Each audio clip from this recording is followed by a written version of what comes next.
So we're going to look at some of the key strikes that we use for self-defense, and there's some important reasons why, personally I think these strikes are really good for self-defense training and application.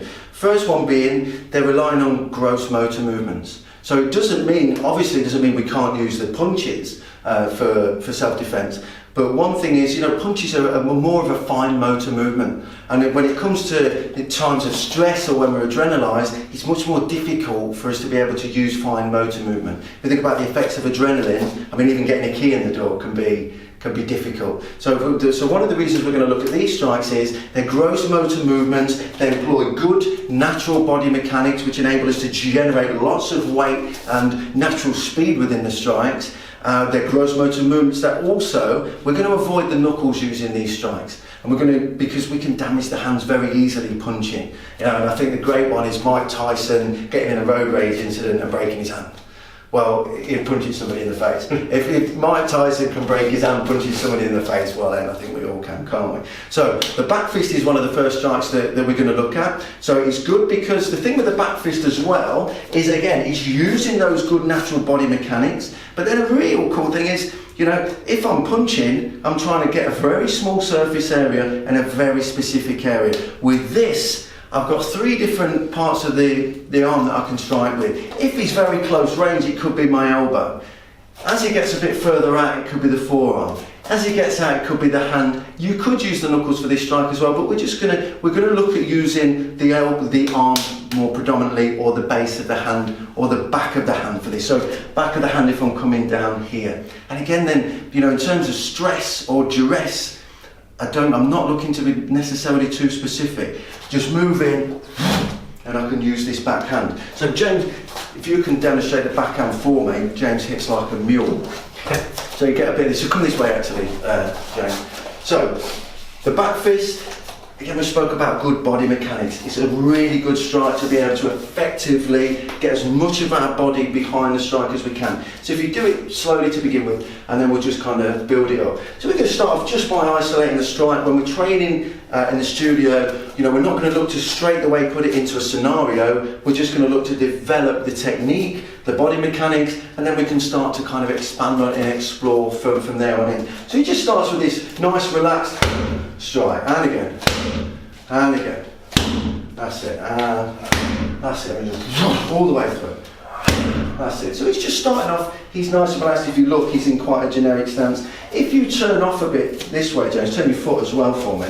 And the other thing with this strike, which is good, is because we can cover. If he turns towards me and he's got his head a bit covered, then he can use all of those good body mechanics to drive forwards through the strike. Look what this hand's already doing here. He's already keeping me away with his hand. I'm not too sure if that hit me on the chin or the neck. My head's still going to be in the same place, to be honest. I'm probably going to be over there. But if we look at this back fist strike, so imagine he turns away, he's got his hands up here, and that hand's covering straight away, okay, because it comes forwards with this hip. So the back fist strike is it's just a cool thing to learn. But if we look at the benefits in terms of self-defense, it's something that can be learned much quicker than a punch. And for people that are lighter, it's something where they can increase the amount of body weight that they're going to get into a strike.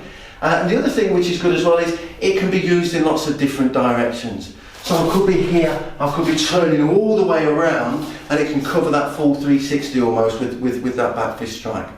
And then he's avoiding the knuckles, and if you close your hand for me, James, he could hit me from here all the way to here. If I'm close, it might be the elbow and it might turn into there. If I'm a bit further away, it could be the forearm or it could be the hand.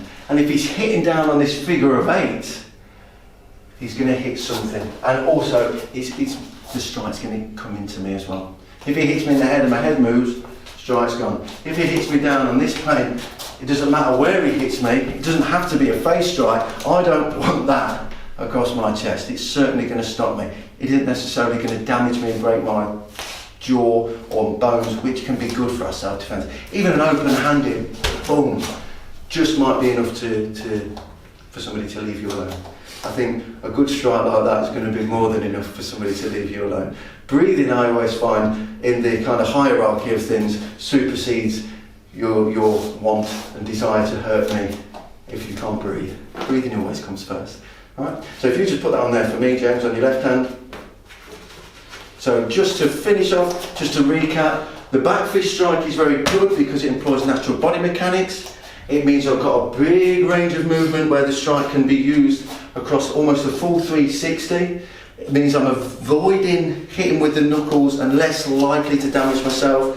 It's increasing the surface area that I can strike with. It's increasing the target that I can be striking. So don't, again, if I'm in times of stress, it's a gross motor movement. I'm not trying to kind of use finite skills on very small targets, especially if there's a lot going on around me. And it's quick and easy to learn.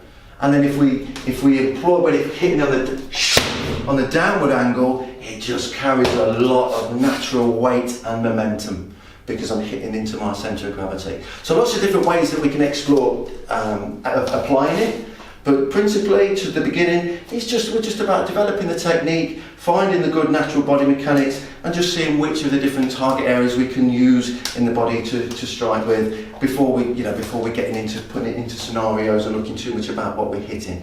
So that's the back fist. It's just a bit of a basic explanation for you, and then we can see how we can expand on these strikes thereafter using building it into dialogue, building it into working, setting physical and verbal boundaries. But to begin with, just focusing on that physical aspect of the strike.